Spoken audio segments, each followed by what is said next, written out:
Welcome to the Daily Dev Talk with me, Adrian Nantchev, where we explore and share experiences, stories, and lessons 7 days a week from across the games industry, helping you make the best game you can. Stay tuned for today's episode. Good morning, Overload Nation. Welcome to another episode of the Daily Dev Talk, talking to game developers from across the world to bring you experiences, stories, and lessons 7 days a week. Today, I'm joined with Charles Q from White Ravens to talk about his latest game, Homeless. Charles, talk about yourself first, please, and how you got into the games industry. All right. Just a brief introduction about myself. I'm Charles Q. I'm a game developer from the Philippines, and but right now I'm in Canada, Vancouver, Canada. I'm working here as a game designer and developer, and at my free time, I work on my own games. I finished a degree in computer science back in 2008. Worked as a programmer for about a year, and then work as an game de- game development instructor in a local school in the Philippines for about 6 to 8 months. And then I moved to Canada to continue studying for game design for about 1.5 years. And now here I am working as a game designer. So I'm work. I've started White Ravens at around 2013, about of January. That's when we first entered in a global game jam. We made the game with my girlfriend back then, but now fiance, Ellie. And we made a game called Soul Story. This game is a 2D platformer for couples. So it's a puzzle platformer, and couples would have to um, work their way around this game, like solving puzzles or going through emotions in life. So the levels are actually molded in through emotions of players. So our game actually won the um, Philippine Game Dev Festival of 2013 back in December of 2 years ago.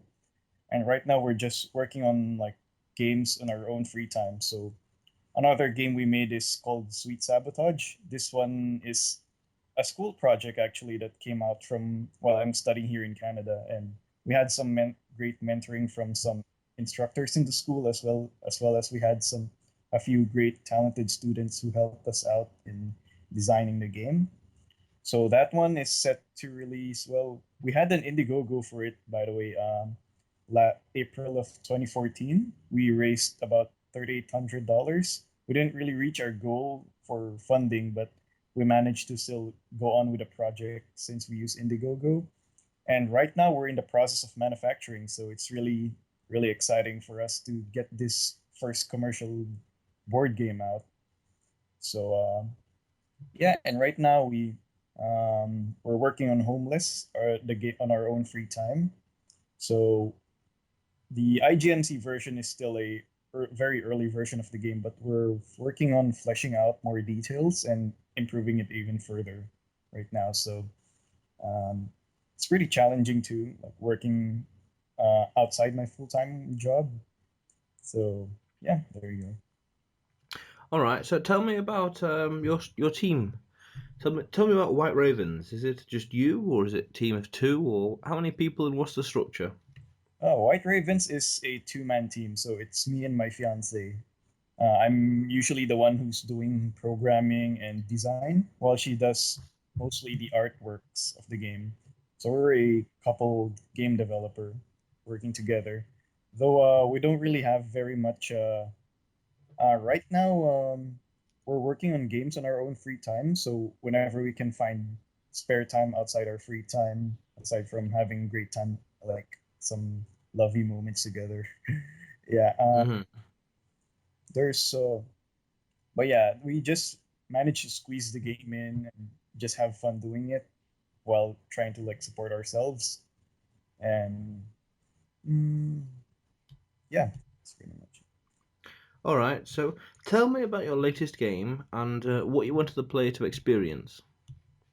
Our latest game, Homeless, is a made in 1 month for the IGMC 2015, and our target goal for this game is for the player to experience how it is like to be a homeless person, because it's a pretty hard topic to really revolve in. It requires a lot of experience, like first hand on like hands-on experience, like actually for us coming from a third world country like the Philippines, we see a lot of homeless people, but deep inside, we kind of want to help, but we have this internal struggle of wanting to help them or really trusting them because we might help someone and they'll just probably rob us or stab us at the back and leave us empty-handed. So it's something that is pretty inspired us to like make this game and give like different perspectives of what people would think about homeless. So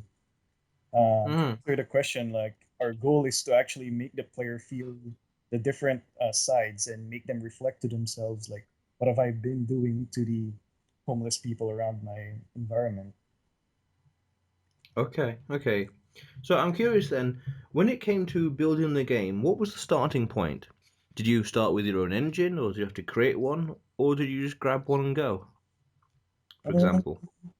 we actually started with an engine because the ones who were hosting IGMC was Degika, I believe. Yeah, they're the ones who helped make RPG Maker for the West, or like for the translated to English from the Japan.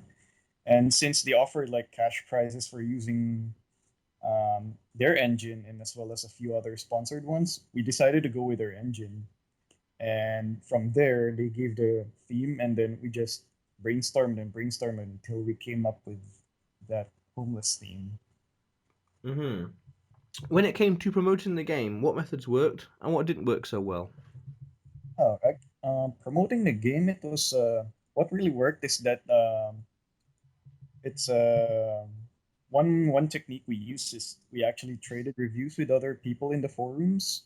So like I'll review your game, you'll review mine. So I kept active in the post, like whenever people wanted to review my game, I'll review their game in return, and then I'll make another, like I'll go to other people like wanting like posting about their game, I'll review their game and then I'll post link back to my game.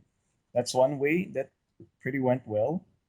And another Hmm. way is actually contacting we had the back in the Philippines, we had a group called IGDA Manila, and I was a member there, and I used to like um, talk with the indie developers there as well as some experienced game developers.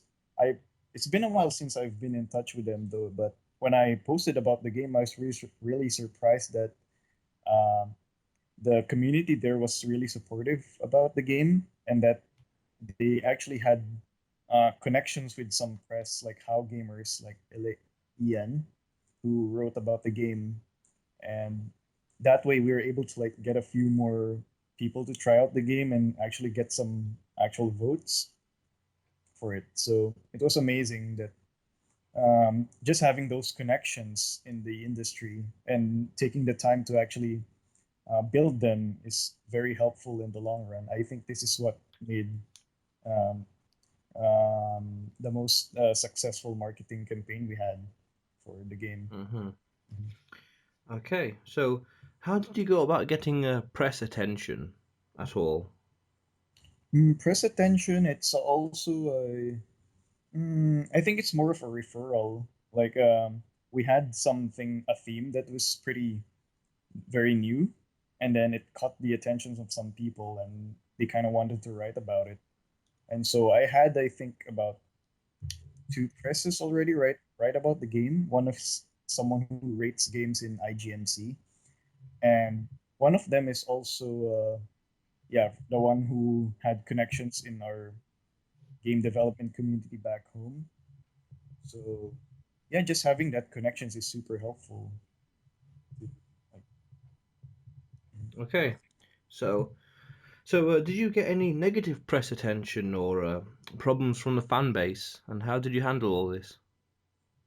yeah, actually we had the negative press. So it's more of the one who wrote about the game was actually writing game critiques. So mm, they gave Homeless a 11 out of 70 because they used though most of his comments were actually really good and they made sense. Those are things that we tend like. There are some things there that we tend to overlook. However, that it seems like it sometimes we have a different vision for a game compared to like what they felt. So since this is a really a tricky topic to like tackle, being a like homeless, some people actually expect um, more like interaction and gameplay and actually leveling up and strong, like being stronger and stuff like that. Um, so it seems like some people look for different things inside a game. So when we had the like the writer write about our game, he didn't really enjoy it very much. But most of his comments were actually really good. So how we handled it is more of thanking them actually for taking the time to write them because who knows, one day they might come back and we don't really want to burn the connection that we made with them because and we still want to be grateful to them because one, they took time to actually play the game and that alone is like super big already. They cared about your game and Mm-hmm. sending the critique is also very important because on their side they want us to improve as well and their critiques are really towards the game and not really towards the developers. So it's always great to have fresh eyes on the game that you're trying to get critique. So I went on and thanked them so much for their time because it really takes a lot of time to just play through the game and then write a lot like a one page critique or even a long one just trying to rate the game. So actually, I thanked him, and he also thanked me back in return for not taking the criticism too harshly, but rather using it as a stepping stone. So right there, we kept in touch on Facebook and Twitter, which is still amazing. Mhm. That's great to know. That's great to know. Mhm. So I'm curious then, Charles. How is it you went about funding the game? I'm sorry, How is it you went about funding the game? funding the game. Mm-hmm. Actually, we didn't spend anything in the game. Actually, we had RPG. I had RPG Maker for about 2 years now, and most of the assets we made are just like the ready to play assets that came along with the RPG Maker because we only have 1 month to make the game. So, and given our very limited time, like working outside our full time jobs, we probably only have maybe about 2 to 3 hours each day, each night actually, just to work on the game. And we don't really want to burn out in it. So we did what we can with our limited amount of time. So we wanted to focus on the core of the game. And Mm-hmm. so we didn't really spend anything for this one because we also didn't know if it'll work or it will not work. We kind of tested it and we're pretty happy with that. Many people actually really loved it and were able to like relate to the characters, and that we knew that the core is there's a lot of potential in the core, so we kind of wanted to flesh it out more after our learnings from the IGNC. All right. So speaking of the core of the game, what was cut from the game and why? Maybe it wasn't fun or too big or wouldn't be finished in time. Mm-hmm. I'm sorry, what these? What was cut from the game, Charles? What was cut? What was removed? Oh, what was removed? We had to remove some mini games in. Oh wait, we had to actually remove some of the relationship aspects in the game. So if you notice when you talk to some NPC, they'll be revealing more about their perspective about their stand in homeless people. We didn't really have very much time to like flesh out a dialogue because um, writing dialogue and making the characters like feel more human is takes a lot of time and we wanted to focus more on getting the core done. And another thing that was cut or actually the what's that the the long term long term drawbacks because we originally had the game scope for like 15 in-game days, but we had to cut down to 10 days just to accommodate all the finished dialogue and finished parts of the game that we have. And so what happened is that the long-term penalties or consequences that we had for when the player does some evil actions in the game didn't either didn't really have as much impact, or they were um, hardly noticeable because the days are like much shorter and it's easier to like make it to the end. So Mm-hmm. yeah, those two things were cut off. And we also had to cut out some graphics. So we were planning to like make more original graphics for the game, but due to time constraints, we weren't able to like make our own sprites, character sprites, and we didn't really pay much attention to like mapping. So we just used some sample maps that came along with the game. So some people who are used to RPG Maker games kind of complained about it, but there are some who never played the RPG Maker, like had some fresh eyes on it. So it's a 50-50 mix, but we kind of want to make it original too. So that's one of our goals going forward. Mm-hmm. Brilliant. So, what was the biggest thing you learned while working on the game? The biggest thing we learned, and actually a big take back that I like to share, is that if you're like pressed for time, you really would love to focus on the most important parts of the game, because we had 1 month to work on the game, but having only about 2 hours a day to work on the game because we have full-time job and other responsibilities in life, we were able to like narrow down into like what would really matter. So we didn't focus on having like very catchy graphics or like things that were just that would barely contribute to anything to the core. We wanted to make that core as strong as we can in the very limited amount of time. So um, having been joining like game jams where we only have to make a game in 48 hours, it's been a super helpful practice for us, and we're able to maximize the very little time we had and still create something that was pretty impactful to many players who tried out the game. So yeah, that's one big takeaway and learning that we had. I get you. I get you. So, what was the worst thing that happened, and how did you overcome it? Worst thing that happened was, well, the last few days working on the game, I got really sick. So I was down with like a fever and vomiting, but I kind of powered through it. Like I did my best. Like it's the last 2 or 3 days, and there were still like a few core mechanics missing. So it was pretty terrible. I ended up uh, getting like 20 hours of sleep, I think, or not really 20, 12 to 16 after the competition ended. So yeah, it wasn't really healthy, I guess, for me to power through in the last 3 days, but at least we got all the core in. But still, it's more of I would uh, point it. I would blame it more on me not being able to manage the time properly. Mm-hmm. So, what was the best game dev purchase you made? Whether a software license or hardware, or simply a comfortable chair, good desk, and a second monitor. Mm, does it have to be related to Homeless, or it can be like any game we made? Well, considering that you didn't spend anything on Homeless, it'd have to be any game you made. Okay, maybe the most. It's pretty hard to tell too because we kind of. I didn't keep track of like what we spent, but I know we spent very little on spending. So let me try.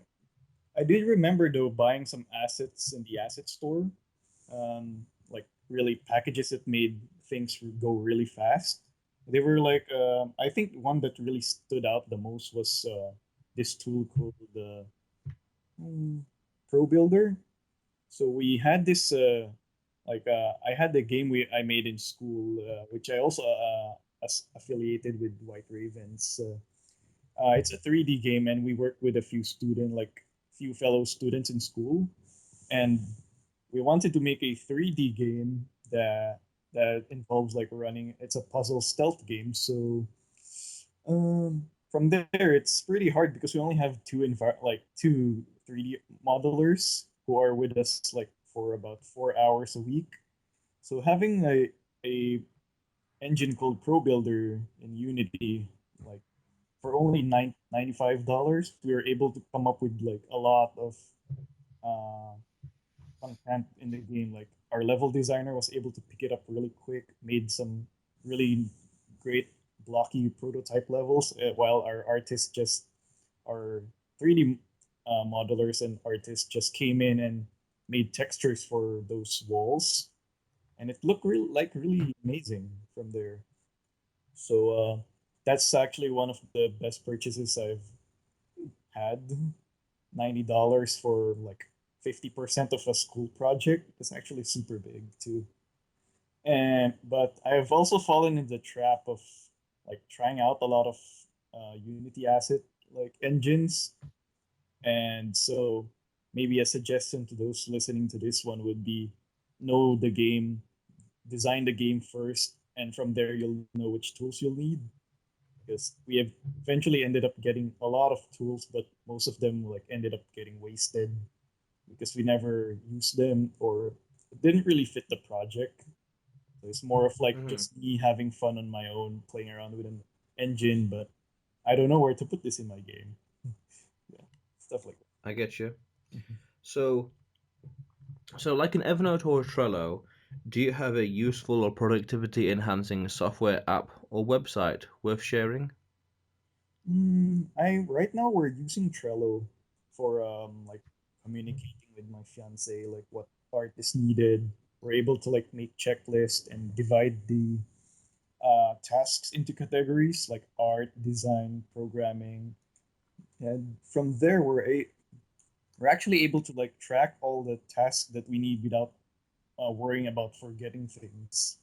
Because you back then, before we knew about Trello, we just mm, told each other on Facebook like what is needed to be done. But usually after one day, we just forget about what we discussed, and when we try to backlog through our messages, it's just like it's nowhere to be found anymore.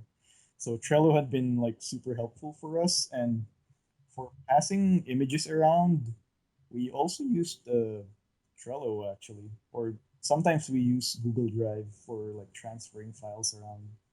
But I'm still looking for like better ways to like pass things between me and my artist. So we're looking into Dropbox, but eventually that's like one option. So to make it faster, but the only concern I had there is that we have very slow internet connection in the Philippines. So my artist only has access to about 4K, like maybe I'd say 50, 100 kilobytes per second speed, internet speed. So having them on Dropbox, like uploading gigabytes of file there will take like forever for her to get. I understand. I understand. So, Charles, Mm-hmm. what advice, Charles, can you give to aspiring game developers, small indie studios, and people trying to get to where you are today? It's a lot of work actually. Number one is never give up. It, I've been programming. I've been in the game industry for about 6 to 7 years now, and I counted my student time in that. And started in 2009 with a super big RPG game that I tried to make, but well, I after 3 months I only made like one map, and that's it. So, but always dream big, but start small. Learn about the basics and get a mentor. That's number two. That's super big. I've had like because usually when we go to school, we just rely on our teachers to actually feed us information and all these things that we expect them to teach us. But um, right now, these days, most of them can just be like found online and Googled. So going to school is not just like getting fed information these days, but it's more of one making connections with the instructors around you, and two, having them as your mentor. So just keep asking questions, challenge your curiosity, be curious about everything. And number three, well, it's also the uh, topic of scope. So don't try to like make a big RPG on your first try. So it's not just gonna happen. Many like RPGs took like 50 people to like 100 people to make and years of manpower. So aim for something like small to like learn the ropes around game development, and that's and then number four would be the final one would be learn to market your game. So this is Mm. like one big mistake we made back then in like some of our games. Like I tried to like market our board game right when Kickstarter came out, like our Indiegogo, sorry, came out, and it didn't really get very much people. Like we had about 30 to 50 people back, like 30, around 30 people backing the game, but that's pretty much it. So with indie developers learning how to market their own game, that's actually a really big important factor these days. Like it's a tough pill for me to swallow too because I don't really want to like go out and tell people about it, but it's kind of needed because we can create the best game ever, but no one knows about it. So yeah, those are like some tips I have for aspiring developers. Okay, cool. That's cool. So, what is next for you, and what's the best way to contact you? Well, best way to contact me is through Facebook. You can follow us at White Ravens Official, facebook.com/White Ravens Official, or you can get a hold of me on Twitter, like twitter.com/White Ravens Game. So, and yeah, feel free to like send me private messages here and there, and I'd be really happy to help out any aspiring game developers out there. Uh, And what is next for you?